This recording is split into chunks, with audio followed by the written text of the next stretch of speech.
Hi everyone, welcome. Today we are exploring a word which you will come across in a lot of books, TV series, movies. Basically, it is a formal word. The word is countenance. From the look of it, it might appear that it is related to counting of something. But ऐसा नहीं है. Countenance is a versatile word and it can be used both as a noun and as a verb.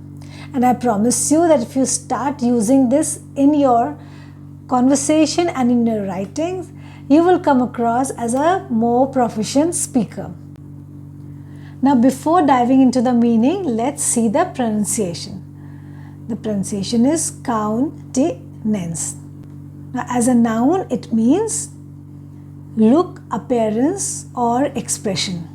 More appropriately, the facial expression or the face itself. For example, we can say the new principal has a stern countenance. That is, he has a stern facial expression. She has a pleasant countenance. His serene countenance reflected his inner peace. One more.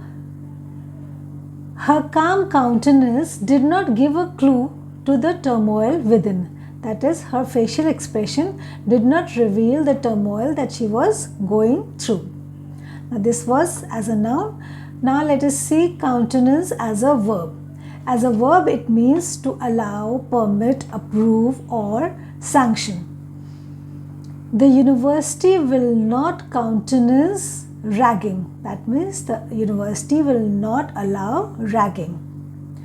The new mayor will not give his countenance to the proposal. That is, the mayor will not allow or will disapprove of the proposal.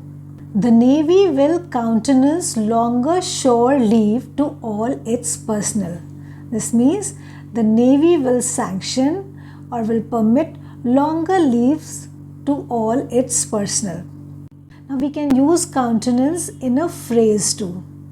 How?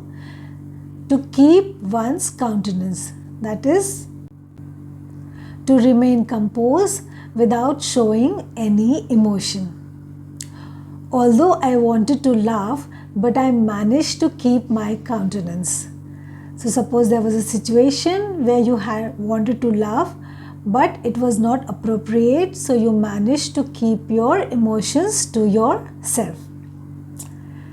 Now my suggestion is that at least try to learn 1 or 2 new words per week. Note it down, jot it down in a small notebook.